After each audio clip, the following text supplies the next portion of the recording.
Have you ever noticed this, na you believe in God, you pray, you trust, pero sometimes ang ingay pa din ng isip mo? Maybe you're dealing with something in your business, your finances, your family, and even if you pray, parang tuloy pa rin yung thoughts. Like, what if this doesn't work? Paano kung mali yung decision ko? What if something goes wrong? Why is this happening to me? And so on. And instead of feeling peace, you feel heavy, restless, parang hindi settled. And if you've ever experienced that, this episode is for you. Most of us were taught that when life gets harder, the answer is to think harder.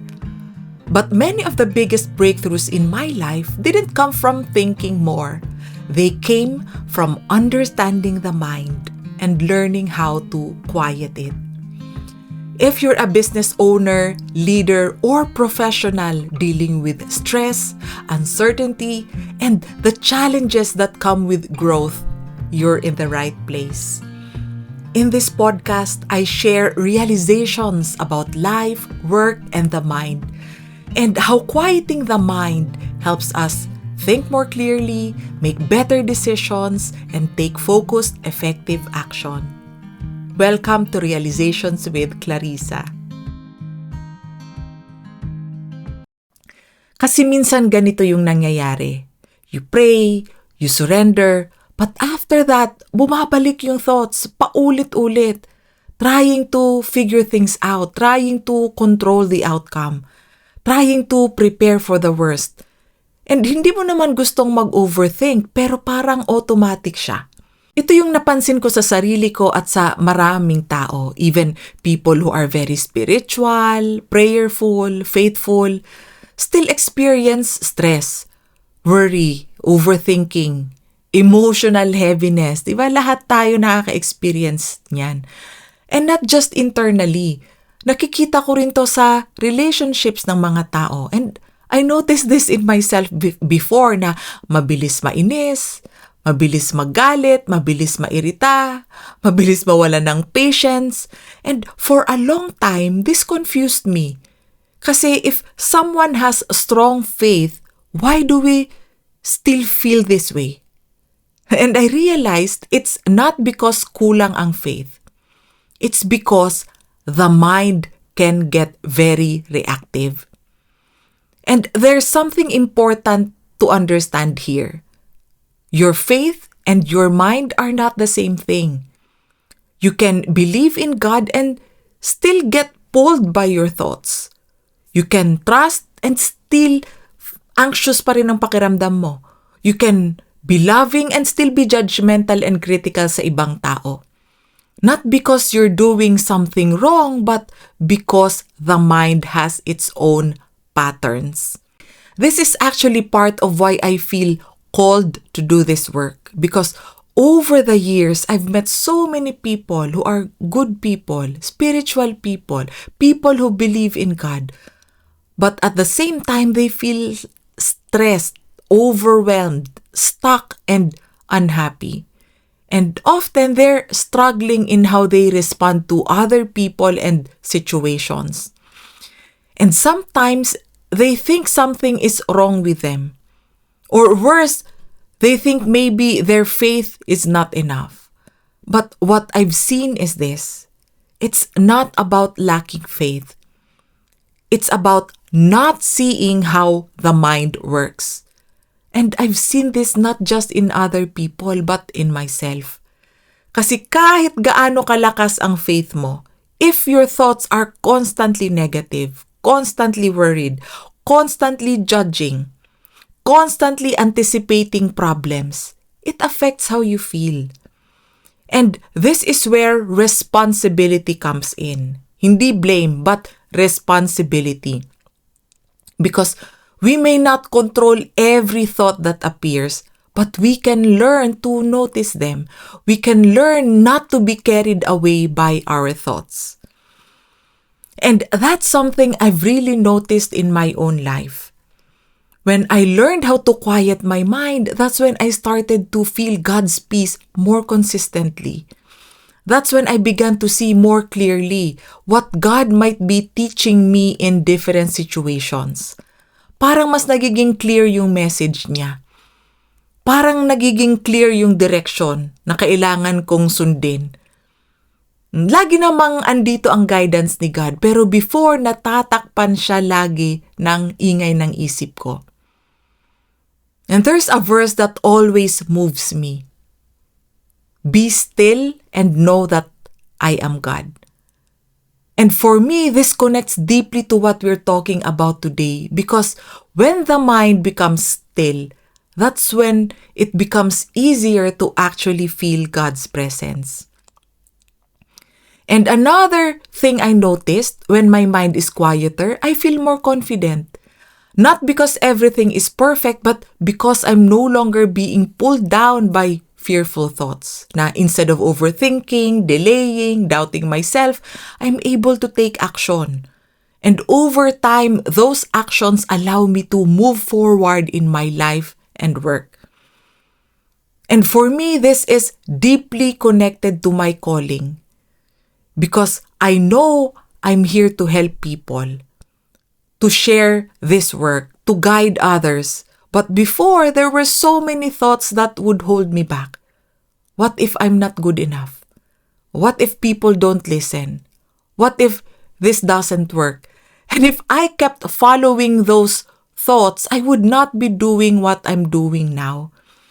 But when I learned how to quiet that noise, I was able to take action, even if the thoughts were still there.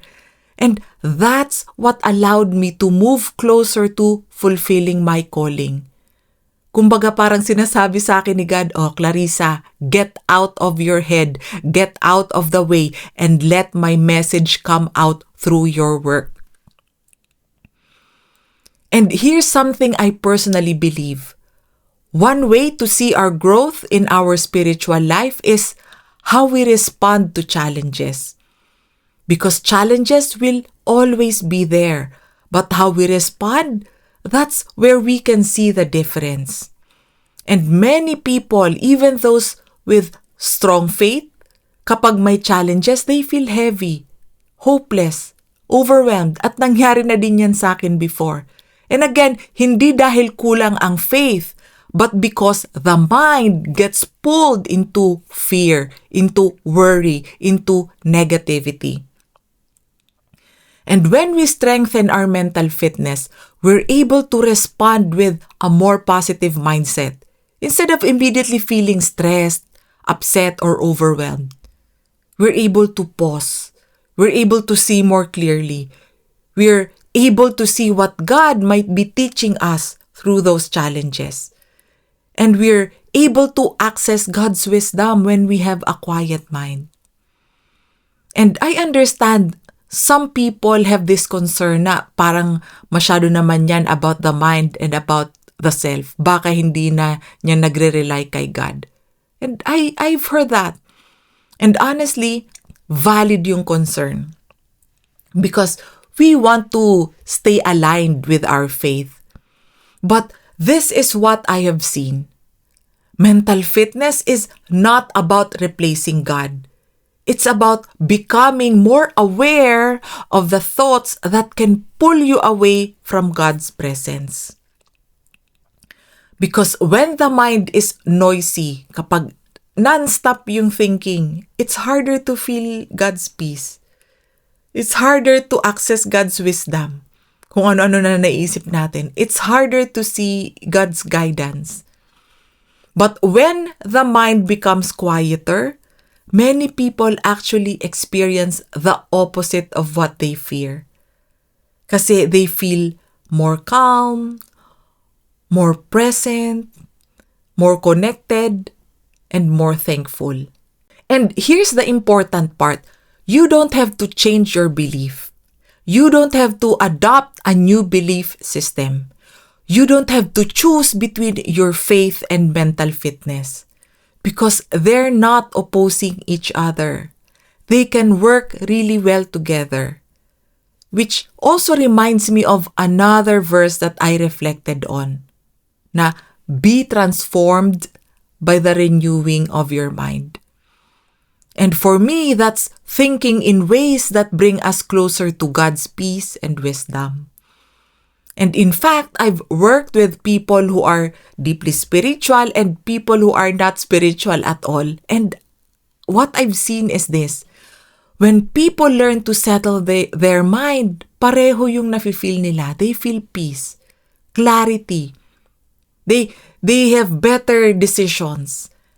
And they interpret that in their own way. Some see it as, oh, ayan, parang may inner peace. And for me, that feeling is, God's presence in our daily life.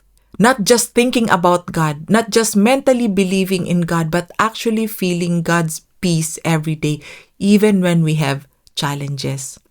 So instead of thinking, I should just rely on God, you can also see it this way.